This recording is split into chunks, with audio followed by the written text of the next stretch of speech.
Fede, ¿cómo va? Marcelo Palacio, ¿cómo estás? ¿Qué tal, Marce? ¿Cómo andás? Bien, ¿vos? Muy bien, acá, en el día después. ¿El día después de qué?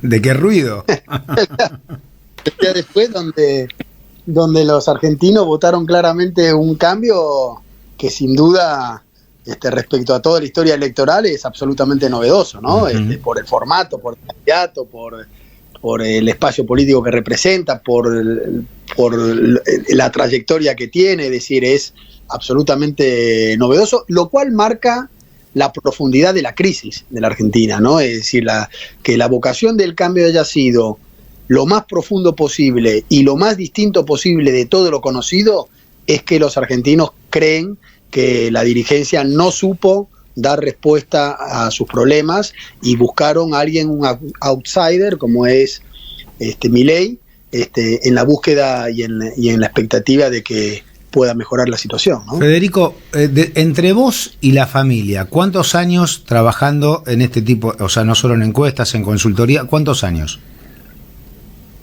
Mira, se fundó en el año 77, con lo cual estamos hablando de 46 años. Bueno.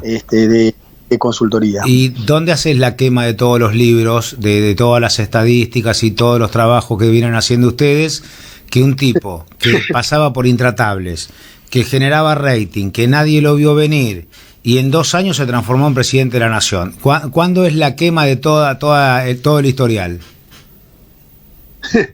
Bueno, yo creo que ahí fue muy funcional los errores que cometió principalmente Juntos por el Cambio, ¿no? Es decir, porque no había duda que había una vocación de cambio de este gobierno, una vocación de votar a un espacio opositor, de la misma manera que lo hubo en el 2019 con Macri, ¿no? Es decir, que el enojo que había en aquel momento de la sociedad buscó una alternativa que fue en aquel momento el peronismo. Bueno, ahora era claramente esa vocación que Juntos por el Cambio entró en una pelea interna muy dura, muy duradera, que le generó el desgaste a todos sus actores, y ahí fue donde Milei supo, con este espacio político nuevo, posicionarse de a poco, primero en el 2021 saliendo legislador con el 17% en la ciudad de Buenos Aires, después fue creciendo a lo largo del 2022 y ya en marzo del 2023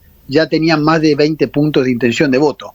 De hecho, en abril y mayo de este año ya tenía 30 puntos de intención de voto, que fue lo que obtuvo en agosto, en la primaria.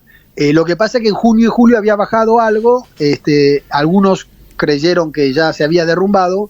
Nosotros vimos que solamente había bajado a 25 puntos, con lo cual seguía siendo muy competitivo, y después tuvo un crecimiento de los últimos días que lo llevó a 30 en la primaria, y ahí es donde los argentinos se dieron cuenta de que esa opción, que parecía que nunca podía ser competitiva y que no podía nunca llegar a ser el opositor principal, porque era Juntos por el Cambio quien venía ocupando ese rol en todos los últimos procesos electorales, es donde consideraron de que era una mejor opción, y bueno, y eso fue lo que le permitió clasificar al balotaje y ganar ayer. La etapa balotaje en las tendencias fue absolutamente estable. Todas las mediciones que hicimos dieron ganador a Milei, no había ninguna duda, porque no te olvides, Marce, que el principal decisor de la elección de ayer era el votante de Bullrich, que representaba casi 25 puntos de los 33 que no habían votado ni a Massa ni a Milei en la primera vuelta. Y era evidente que ese votante tenía mucha más cercanía política e ideológica con Milei que con Massa. Claro. Y mucho más después cuando Macri y Bullrich deciden acordar públicamente con Milei. Claro, clarísimo. Federico, acá te saluda Darío Misraji. Consulta, porque uno ve 55,6%, casi 7, 14 millones de votos, son cifras siderales a nivel comparativo con elecciones pasadas de la Argentina. Ahora, ¿qué porcentaje de ese voto que sacó Milei es gente que está convencida del plan de reformas que propone Milei? ¿Y qué porcentaje es gente que sencillamente no quería la continuidad de lo que venía gobernando la Argentina? La mayor parte es gente que no quería la continuidad. Recordemos que la mayor parte de las propuestas de Javier Milei tienen acuerdos minoritarios. De hecho, fíjate que en esta etapa de balotaje prácticamente no las desarrolló en la campaña, sino que se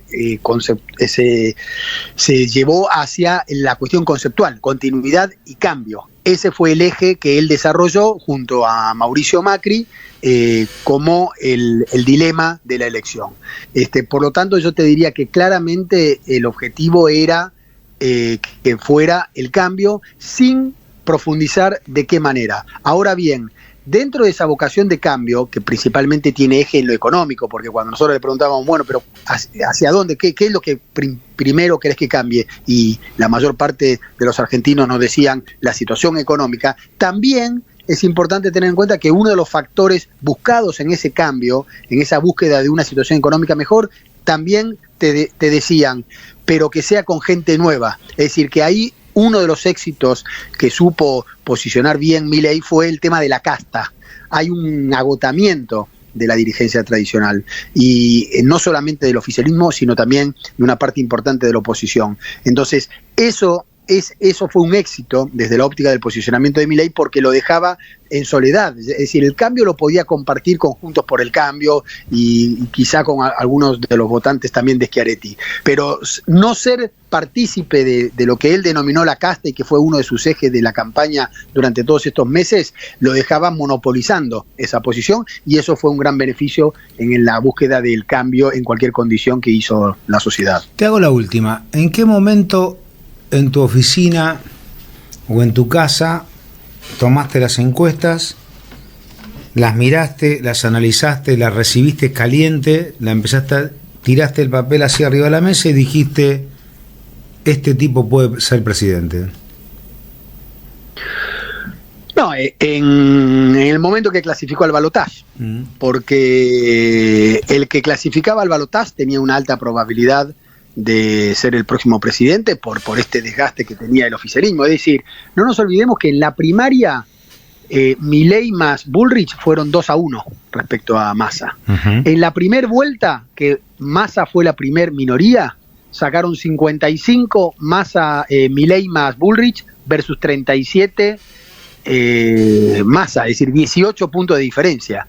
En definitiva, estaba claro que había una vocación del voto opositor. La fragmentación en dos espacios, por ahí había generado la confusión a algunos, pero no había duda de que el que clasificara al balotaje, si no cometía graves errores, tenía una alta probabilidad de ganar. De hecho, Massa, haciendo una buena campaña, lo que consigue es reducir esa diferencia del voto opositor versus voto oficialista a los 11 puntos que vimos ayer.